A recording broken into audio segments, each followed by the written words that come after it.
Hello, everyone. Welcome back to the Friday Night Lives. It seems like an awful long time since I did one of these, but I think it was only a couple of weeks ago. But it's just that intervening Christmas period where it is like a change of life, isn't it? You do a Rumpelstiltskin and wake, or whoever it was, woke up after 100 years. So Yeah, come out the like, other side in the new year. Well, what anyway. day is it? Who am I? Welcome, Ellie. Thank you for joining us. Thank you. Oh, thank you for having me. It's an absolute pleasure. I've been looking forward to this for a little while, so it's lovely to be here. Good. And how's your year panning out so far? Pretty bloody good. Pretty good considering. Yes, yeah. But you know, anything's an improvement on COVID over Christmas. Oh yeah, absolutely. Dear me. Yeah. So, I mean, a lot of people obviously saw the comments. A lot of people know who you are anyway, but for the benefit of those who don't, why don't you introduce yourself and tell us a bit about yourself?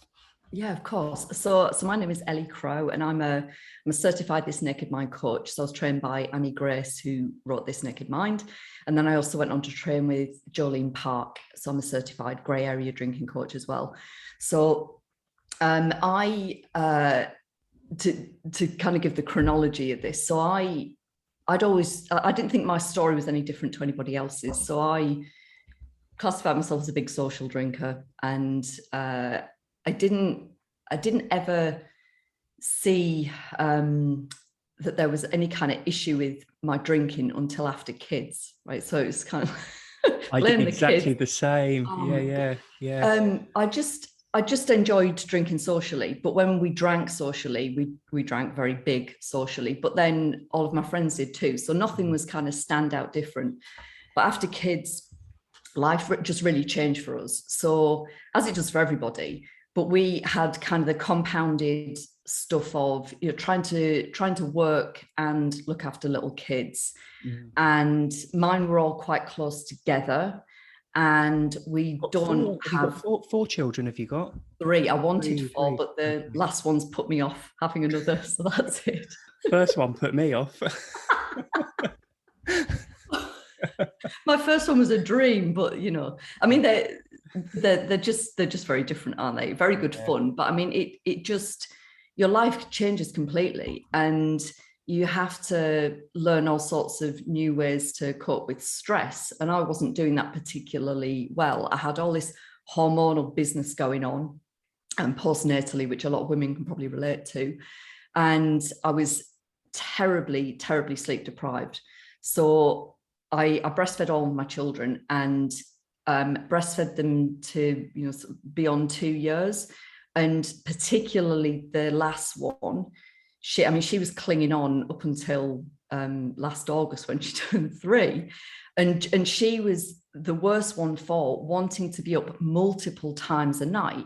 So when babies are very little, you expect it. And, you know, there are always going to be seasons with children where they want to come in bed with you and they want to be close to you. But I'm not kidding you. It was every single night, multiple times a night. I'm talking 5-6 times a night. And that was my sleep. I mean, it was horrific. It was absolutely horrific. We had no social supports. So it was just, you know, my husband and I trying to manage and get by, trying to work, run a business, all of the stuff that everybody has going on. Incredibly stressful. And so I got into that cycle of, I'd get to the end of the day and I would be so strung out and so wound up and in need of just that relaxation, that like switching off, that immediate release. And for me, the quickest and easiest way to do that was a glass of wine. And then, of course, it's not just a glass of wine, you're down the slippery slope. And then that obviously interferes with your sleep. So any sleep that I was getting was terrible. And then I'd wake up on a morning feeling horrendous, and then have to do it all again and go to these bloody baby groups, like, you know, make conversation with other mums and stuff. Like, shit, how am I going to get through the day? And it was hard. It was really, I mean, it's hard yards without drinking, but when you are in that sort of constant state of an element of withdrawal and low level hangover all the time. I mean, I look back now and I don't know how the hell I functioned for as long as I did. Yeah. And it was kind of after the second, it was quite bad. But in terms of my mental state, but I did a few things that really, really helped. So one thing was I kind of admitted defeat and went to the doctor, and the doctor gave me antidepressants for a period of time. And that just allowed me to breathe, like I could get my head above water. I went and saw a cognitive behavioral therapist, and he was amazing and dealt with a lot of, I'd had anxiety all my life. And so I managed to deal with that with him, which was just so liberating. And I got into yoga in a big way. So I dealt with some nutritional stuff, like I cleaned up my gut. So I had all of these things going along that got me into a much better place. And actually the alcohol intake really dropped off because I was looking after myself in a much better way. However, I then felt so good. I fell pregnant with the third one. And then she's the one that's kept me, sleep deprived for so long. Yeah. And after her, I mean, I just, I was at the point where I was probably drinking, at least a bottle of wine every single night. And it was just that, like I used to put the kids to bed, and my little boy in the middle, he'd oh, can I have another story, mummy? And he'd put his little arms out, will you lie with me? And while I fall asleep, and I'm so straight, like I just want to get downstairs and go and have a glass of wine. That's all I wanted to do. And I'm like looking at him thinking, well, I've got two options. I can either say, all right, okay. And I kind of be laid there, like looking at the ceiling or looking at my phone. Counting the seconds. Yeah. Yeah. And so you're not present with them. No. You're not enjoying that time. And at worst, I'm resentful of him because I want to get downstairs. And so if I said, sorry, son, not tonight, and went off downstairs, I'd have my glass of wine. And of course, for that first 20 minutes, I would have that feeling that, oh, but that soon wears off, right? And then you're then into a lot of guilt and, why am I wanting to do this instead of spending time with my kids? I know they're growing up fast. And so there's a lot of inner conflict. And I just didn't know how to reconcile it. I tried to moderate, right? So I'm worried about my health. Don't want to be drinking as much as I am. I'll just moderate. I'll just drink on a weekend. And sometimes I could get through to the weekend, but it was bloody miserable. Yeah. I felt deprived, felt like I was missing out, wishing my life away to get to the weekend. And then I kind of get to Thursday and think, well, I've done really well. So like the weekend starts now. And then of course the weekend finishes on a Tuesday. And then the next week I've had a bad week. So I'll screw it. I'll just start again next week. And it was that whole thing. I remember, that Adrian Chiles guy, this was a few years ago. So he did this documentary, and it was, I can't remember the name of it, but it was basically about his experience of being a drinker. And I kind of knew what was going to be underlying in this message. And I recorded it on the old Sky Plus box, but I just didn't dare watch it. Okay. Because I did, like, I was so, it's that feeling of being so stuck, like, it's a problem, but you've got no idea what the hell to do about it. And so I was kind of stuck in that space for a good few months, and punctuated by a trip to Vegas. My friends got married out there, and it was the first time I went away and I didn't have the kids. And it was this weird experience of like, I only have to pack one bag for myself, and I don't have to carry around. I carried a breast pump around and pumped my way around Vegas. But other than that, it was just me and all of my friends that I used to drink heavily with socially. And we drank like we were in our 20s. And it was a great trip, the parts that I can remember, but it was a real smack around the chops for, this isn't me anymore. Like I'm nearly 40. This isn't, it didn't feel congruent. It didn't feel aligned with who I am as a moment. So when I got back from that, I felt physically, I don't think I've ever felt so bad in my life. And so, right, that's it. I'm stopping drinking. And that lasted a week. And then, of course, I'm back into it again. Yeah. So it was only by divine intervention in the form of this, in my Facebook feed, comes along the 6 vital things that you need to know about moderation. Ooh, okay. And so this is written by Annie Grace of This Naked Mind fame. So I read it, and I'm so, I love the way that she approaches everything that she does, because she really gets alongside you. It's like she's sitting there with her arm around you. And the opening of this PDF she says something along the lines of, your brain is going to tell you that this isn't true. You're not going to want to believe it. But if you can, suspend judgment and just come with an open mind, see what's true for you. And so this was the science of how alcohol works with the brain and body. And this is the whole thing about, you'll get 20 minutes of relaxation, but then this is all of the stuff that comes alongside it. And if you bear in mind that my primary reason at this point for drinking is for stress release and relaxation, and it just blew the whole thing out of the water. And I'm like, my God, this is an absolute scam. Like, how do we not all know that not only does it not relax us, it does the exact bloody opposite? Yeah. And I was furious, like wanting to tell everybody about this.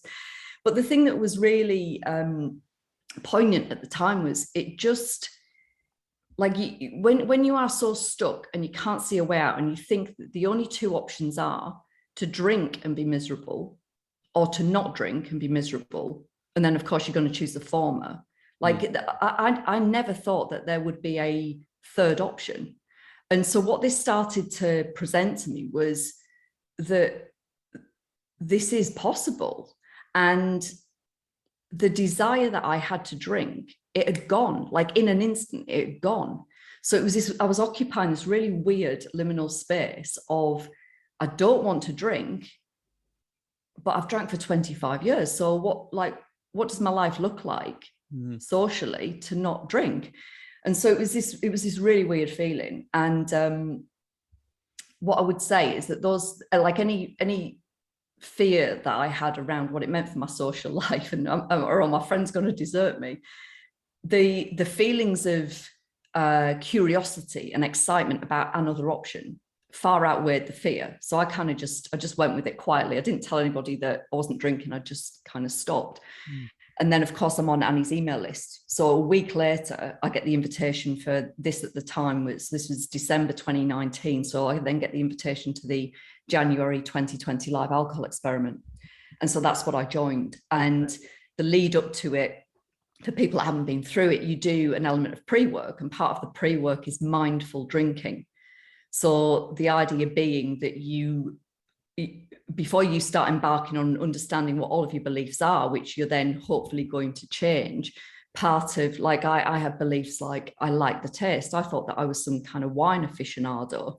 I really like the taste. I like the way it makes me feel.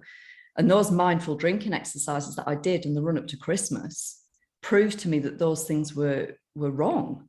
So it was just this wonderful entry. And then you go into this live alcohol experiment.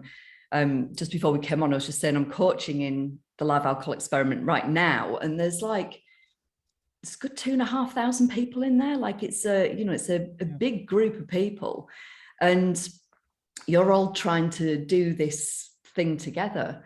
And so you have this wonderful community and camaraderie, and so that was my experience. I'm going through for the first time. Like, I remember getting to like day 10 of not drinking, and I felt like an absolute bloody champion, because what had I managed before, apart from pregnancy, I'd like managed 3 or 4 days.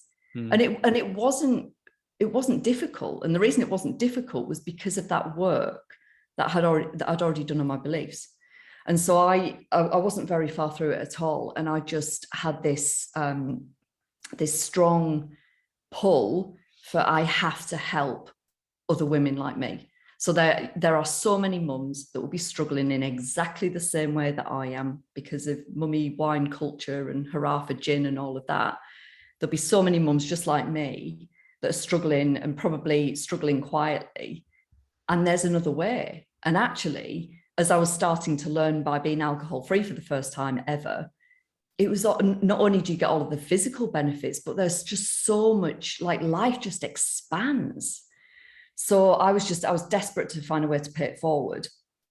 And later that month, Annie opened up her first coach training online. So at that point, she trained something like 60 coaches the previous year in Denver, face to face. That was the first time when she opened this Naked Mind Institute. And so as I came to the end of my alcohol experiment, she opened up her first online coach training. So I went into that cohort and certified later that year. And so there I was. I then became a certified This Naked Mind coach. But the thing that was really interesting to me was, and this is very much now how my coaching practice is set up. There is the cognitive element, the changing your beliefs and working on your thinking and your thought patterns. But the other element is the bodily somatic element. So being able to nourish the nervous system so that we don't go reaching for these things external from us to have us feel better. Learning new ways, like I mentioned right up at the beginning, as a parent, you need to learn new ways to cope with stress. You need to learn how to process your emotion if, that's something that, like, nobody taught me how to do that as a kid.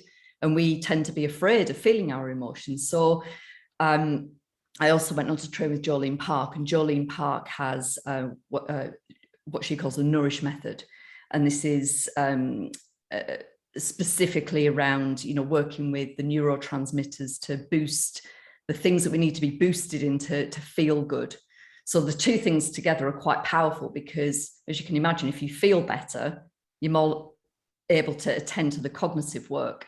And you have to do the cognitive work to be free from the substance and the limiting beliefs. And so that's how I've arrived here in some form. Fantastic. Yeah, I found with children, for me, was like the two things I kind of always think I was on a fairly unhealthy path with alcohol, just from my drinking habits that I fell into when I was a teenager.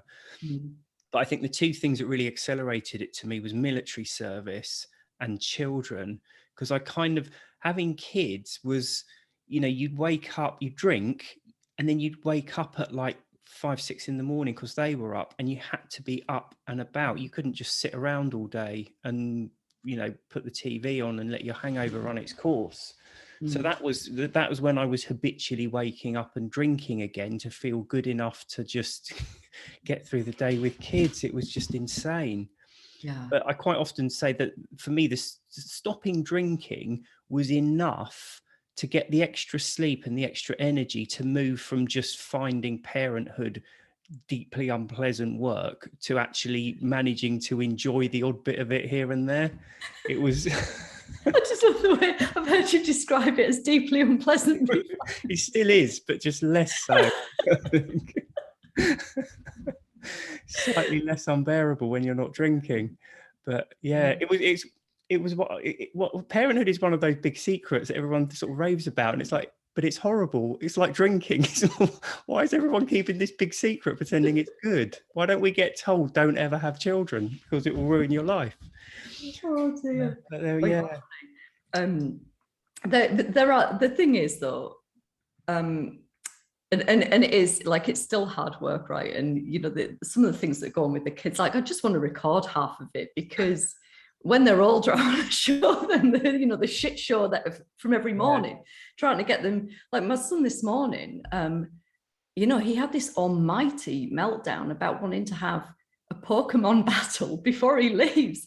And I'm looking at I'm like, oh my God, like, yeah. Wait, you were supposed to be at school 10 minutes ago and you want to have a Pokemon battle. I mean, it's just like, it is insane. Yeah. But when you don't have that, it's like a ball and chain that you're carrying around when you're drinking. When you don't have that, you've got a bit more energy. You have. And the thing that surprised me most about stopping drinking, the clarity that is available to you. Like I thought that kind of joy that you felt as a child and that kind of wonder of the world, I thought that had long gone. And that was the thing that was most surprising to me, that you can get that feeling back and you can see the world through the eyes of your children and be much more playful. And like at the, I'd had COVID over Christmas. We've got a little caravan by the coast. So after Christmas, right before New Year, we took the kids over there. And we just, like, one of the days we just spent the day, it was freezing cold, but spent the day on the beach with the kids and the dogs. And it's like, wow, like all the things that you could see and hear, like the heightened senses of that experience. Like, I mean, that would have been completely and utterly lost on me when drinking.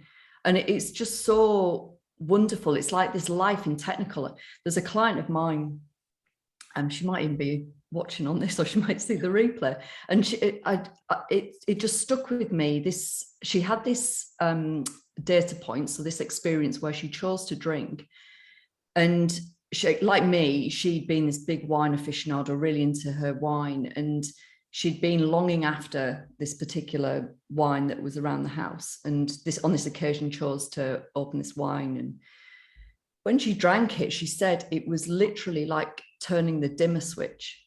And she said everything just went into shades of grey. And I just think that it's such a good way of describing it. And then, of course, once you turn that dimmer switch down, you can't go, oh, no, I don't like this, and turn it back up again, because you're on the ride. So that kind of always sticks with me. And so I think that there's just, and it can be hard to imagine just how much better life is when you're stuck. But boy, like, you know, life in Technicolor, it's even with the deeply unpleasant work of parenting, it's great. It is that's the problem. I think when you're stuck in that rut, it can be hard to see coming out of it. And I think it's hard to imagine coming out of it on the other side. And I think the problem is when you come out the other side, and this works against us as well, it can be equally difficult to remember what it was like to be back in it.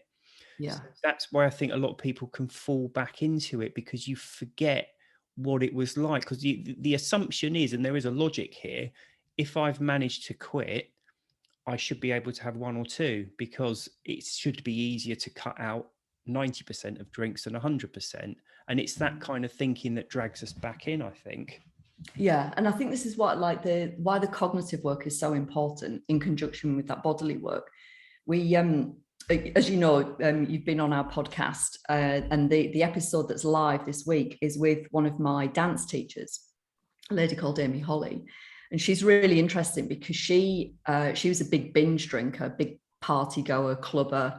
She decided it just didn't fit in her life anymore. And so she stopped drinking. But within that episode, you hear her talk about, she says something like she classifies herself as a non-drinker, but she would never say, I'm never ever going to drink again. And she's talked about like the odd occasion where she's had a glass of champagne or whatever, like, and she's not yet been to a wedding. So, well, how would I manage that?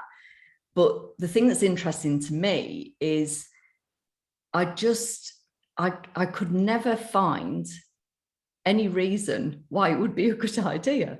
And that's because I've thoroughly gone through every single belief that I had about alcohol and the benefits that it would deliver to me. I've been through every single one of them and blown them all out of the water. I can't, there is not one reason why I would want to have a drink. And the only one that would potentially have come anywhere close is when I was rounding upon a year of being alcohol-free, I was also rounding upon the 20th anniversary of my father's death, which was, you know, like a bloody big number. And also I'd not processed the grief because I drank it away for many, many years. And so I was faced with having to feel it for the first time. And of course, your natural reaction is, hell no, I don't want to feel this. What can I do to get out of it? I numb it, and so one of my thoughts at the time, so I find water particularly helpful from a somatic perspective. So I was sat in the bath with the lights dimmed and I'm looking out the window at the stars and the heavens. And I just remember thinking, God, I've still got all of those bottles of champagne and wine downstairs in the wine rack that I bought the year before when I then just suddenly stopped drinking. And I thought I could go and have like all of that now, and I could take this feeling away. I could do that. And even in that moment of like deep despair, I thought, yeah, but it would last for 20 minutes. And then if I drank a lot, I'd be anesthetized for a while. But then what? Everything would be so much worse the next day. Like, so that waking up at like 3 or 4 in the morning, isn't it? And it's just horrible. I just couldn't imagine. And I mean, the closest I've come to that is where you have, in the early days, where you have all those wild dreams that you've drank. Yeah. And you wake up like, yeah. Oh no. You know, I still have those dreams. They're like nearly 8 years down the line. I still, really? Yeah, quite regularly. Wow. Yeah, it's bizarre. Really weird. God, that's fascinating. I remember having a lot to begin with, but I haven't had one of those for God. Yeah, no, it's weird. I'm always kind of, I never really, I remember Alan Carr saying about smoking dreams and saying, don't worry about it. It's just, and I think it would be, I suppose with the way our minds work, it would be a miracle if I didn't dream about drinking, because I probably think about it like 80% of my waking hours anyway. So yeah, I do wonder. I mean, this is possibly a question. Like, what if you hadn't have written Alcohol Explained, and if you didn't have a Facebook group with so many people in it? Like, I do wonder sometimes what my life, because like you, my life is alcohol's in it every day, just from my perspective of coaching people and working for This Naked Mind. And I sort of wonder what it would be like if I didn't have that. Do you ever think about that? Well, no, it's slightly different because I've got a job. I've got a completely separate job. So I work in the insurance industry. So like for me, I do forget about it for like today, I've been really busy at work and in the office. So I just literally for all day, I haven't really thought about the whole alcohol side of things. So it's a bit weird in many ways. You get to step in and out of it. Yeah, it's a really odd thing. It's kind of like, it slightly reminds me of when I was in the army and trying to get back to civilian life, and you're kind of fitting between the two, feeling like you don't quite fit in either one very well. It's that kind of similar thing. It's really weird. Yeah. So with the coaching then, what do you do at the moment? Is it like one-to-ones mainly you do? Oh, I do all sorts. I love coaching one-to-one, because you can stand alongside somebody wherever they're at. And it's very, as you can imagine, it's very heavy touch. I mean, it's a big investment because it's one-to-one. So like over this sort of format. So you would do coaching calls over Zoom, and then there's an app that I use in between called Marco Polo, and it's like video messaging back and forth. So it's very intensive, but it's great because you can completely customize what you're doing. So in both of those areas, mind and body, you're working solely on that individual, where they're at, pulling the levers that are going to work for them. But as I say, it's a big investment because of the high level of contact. The next thing that I do, and the thing that's slightly cheaper, is small group coaching. So I usually take groups of women. So it'll be 5 or 6 women at a time. And typically it's for people that have amassed some time alcohol free. So they might have done something like the live alcohol experiment, gone into it as I did with no real plan other than I'll see what happens. They've gone through it and then gone, oh God, this is good. Feel really, really healthy and I'm enjoying this, but I don't really know how to continue it on, and they want some additional support. So putting women together in that sort of format is really helpful, because I can get them to beyond 100 days alcohol free. And of course, the vantage point then looks very different from, say, 30 days. And it's a great way for people to build connection and community. So I coach women in small groups. I'm coaching in the live alcohol experiment at the moment. There's a program called The Path that is with This Naked Mind. So I'm going to be coaching the February class of The Path. But Sam Goldfinch, who you know from our podcast together, Sam and I have been working in the background to try and find the thing that it's like there's a piece missing. So our podcast is free and accessible to anybody, and we've got a great listenership. We've got a lovely free Facebook group where people can connect, and so that felt like it's fulfilling a purpose. But there's something in between small group coaching, which is still a big investment, and then something that's entirely free. And so we're just, I don't know whether I'm allowed to say this or not. We're just, Sam might kill me. We're about to launch oh God, I'm going to get told. We're about to too late now. We're about to launch at the end of this month. We're going to be launching a membership that is linked to the podcast. Okay. And it's going to be it's going to be specifically focused on coaching. So coaching can be enormously helpful in terms of moving people forward So it's not like therapy. You know, you can talk about things from the past, but you're focusing on how you feel about them now in the present moment. So coaching is very rooted in the present, and it's very forward facing. So it's very action oriented. So people make a lot of progress very, very quickly. And what we want to be able to do is offer, like, there's so much good content out there. There's so many good courses, and, you know, there's your online course now. So like there's heaps of stuff. But what Sam and I, the bit that we really love is seeing people find their own wisdom, their own internal wisdom, and having those mindset shifts. And that happens within a coaching relationship. So the plan is that we will launch this membership, and it will be solely based upon coaching. So people will have access to Zoom coaching, and then we'll be doing some format of what you and I are doing here now in like Q&A style lives. And it's going to be, I don't want to call it cheap like the budgie, but it's going to be very, very, very accessible, very accessible. And we need a bunch of people to go in. We're going to open the doors for a short period of time. We want to get a bunch of people in there and then start it off with those founding members. And then once we've got it working, then we can do a full launch. So if people are in any way interested in that, then the best thing that they can do is get into the Present and Sober podcast group. I was going to say the name of it. Okay. Yeah. So yes. Yeah. Because we'll be going live in there in a couple of weeks to hang on. What date is it? Ruined it for... Yeah, no, so I've just ruined it for everybody. Sam's going to hate me. Sorry, Sam.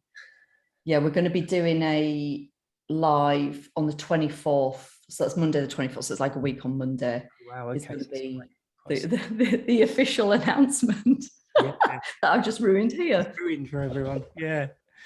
Oh dear. So how's things? So the live alcohol experiment, how much time are you putting into that then? Is that quite time consuming? It can be just because, I mean, that's a lot of people, right? Yeah. I had the absolute pleasure of kicking it off on the 1st of January. Yeah. And it's wild because, you know, like you go on a Facebook Live like this, and I'm trying to think how many people, there were over 300 people, I think, on the live. Wow, okay. And then they're asking questions, right? And the feed, the Facebook, like I was trying to say hello to people, and it's going that fast. Too fast. I just couldn't keep up.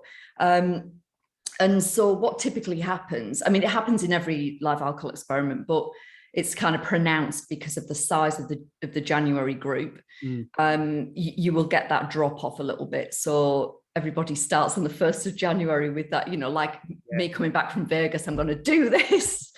And then so some of the enthusiasm can wane a bit. And you know, the alcohol experiment is great for some people, but it's not always the right fit for others. And, you know, so any people that struggle or feel like they're struggling with the alcohol experiment, it's just not working for them, we'll signpost them towards the path and get them into the path, which is a much more comprehensive program, in that it's structured with the pause at the beginning. And the pause is all about stop trying to stop drinking. And so don't work on the behavior. Let's start, you know, giving yourself some grace and some space to start learning and start understanding. And it's a very hard concept for people to get, because it's like, well, you know, I just want to stop. But when people can give into it, it just releases so much crap. And then they can actually start to learn and start to do the work, the mindset work on beliefs and things. So I mean, both programs are amazing. But the live alcohol experiment, I mean, it takes up quite a lot of time at the beginning, and then it starts to. But the other thing that's brilliant about the live alcohol experiment is they've started doing this VIP status. So when you sign up, usually it's just everybody's in the big Facebook group, and you go along to a live Q&A every day. You have content drip fed every day. And what else do you get? I'm trying to think what else you get. But this VIP, they've done it. This is only the second time that they've done it. They've added in this VIP status so that you can pay a little bit extra, and then you get to go along to weekly accountability calls. So Sam and I and another coach called Christy are doing those calls. So the first call was between sort of 50 and 90 people on a coaching call. Yeah. And again, hugely transformative. It's wonderful to see the impact it has. There was one lady in particular, she was on my call with me, and I taught her a breathing technique. The next day she was on a call with Sam, and he was teaching her how to become present in her body. And this was all to help her. On the Friday, she had this medical procedure. She was highly anxious about it, had all of this, all of these issues from the past around something that had happened to her previously. And after the event, she came back to the group and she said, like, here's my experience. She could not believe the combination of two things, some breath work and this technique that Sam had taught her in his call. It just completely transformed her experience. Wow. So it's just a wonderful thing to be a part of. And it's written that I've obviously read Naked Mind, but I've never read her Alcohol Experiment book. Is that based on the same approach then for the course? Is it? Yeah, I can't believe you just admitted you've not read the Alcohol Experiment. I've got such a long list of books that I ought to read because I've got so many people recommending them as well, and I just, limited time. Yeah, the Alcohol Experiment is it's largely the same content as this Naked Mind, but it's structured with the same cadence as the Alcohol Experiment. There's the free Alcohol Experiment, which is on the app, and then the live version is a paid version where you get the live coaching element to it. And the Alcohol Experiment, the book, has every day follows the same content as the Alcohol Experiment app or live program. Yeah. Okay. Wow. So are you all set then for your now exposed launch in a couple of weeks or 10 days time? No, but Sam's very good at the tech side, so I'm going to just leave that to him and I'll just show up. So what will people get then if they join it? What will they have? Oh God, don't ask me. I'm giving you a chance to tell people, but we're not supposed to do that. No, that's fine. No, so we are gonna have a weekly. So there'll be a weekly Zoom call that people will come along to. So in exactly the same ways, like it's a bit like these accountability calls for the live alcohol experiment. So that's an opportunity for people to bring along any questions that they've got and be coached. And it doesn't have to be around alcohol either. So the bringing together of my business and Sam's business is the present element, the living in the present, and the sober element, the being free from alcohol. So it's not just about alcohol. So they'll have a weekly Zoom, and then we'll be doing this weekly Q&A as well. So we'll host that together. So the pair of us will be live in the Facebook group. And then we'll be answering people's questions and what have you. So be a combination of those two things. And that's in the Present and Sober Facebook group, is it? The podcast group? Yes. So anybody in that group is going to get first dibs to be able to sign up for this membership element. Yes. Wow, fantastic. Excellent. Thank you. And have you got a website as well if people want to look you up?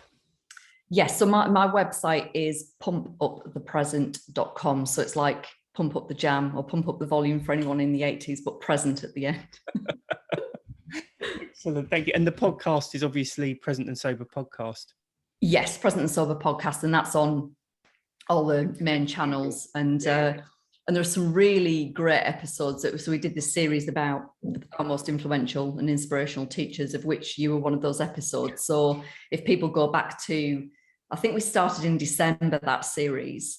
And so you're on there, Jolene Park is on there, Annie Grace is on there. And do you want another spoiler? Oh, Sam's going to hate me.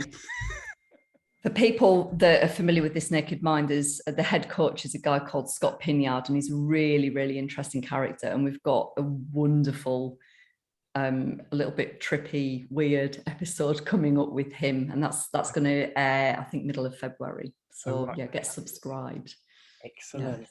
Ellie, thank you so much for coming on. It's been really interesting talking to you. Oh, you're very welcome. No, it's been lovely to be here. So thank you very much. Excellent. Thanks. Take care. Bye.